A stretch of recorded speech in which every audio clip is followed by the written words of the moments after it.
今天和大家分享茶叶蛋的做法，假期车上必备，入味又好吃。我这里大概准备了有60个，放到清水里面，加入一些白醋，刷洗干净，放水里面泡上一会儿。白醋可以让蛋壳变薄，这样才能更入味儿。锅里水微开，放入鸡蛋，中火煮上10分钟，只要蛋白凝固就可以捞出来了。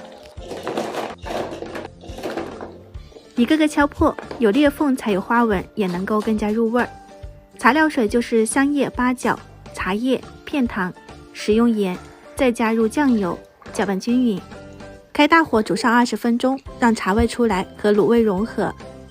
煮好以后再加入鸡蛋，鸡蛋放进去以后，把火力调到中小火，慢煮15分钟，再关火，盖上盖子，泡1个晚上。这样好吃的茶叶蛋就做好了，茶香味浓郁，而且超级入味。煮鸡蛋一定要用文火，也就是中小火，口感才够嫩滑。茶叶蛋最主要是靠泡，泡了1个晚上，连里面的蛋黄都有味道。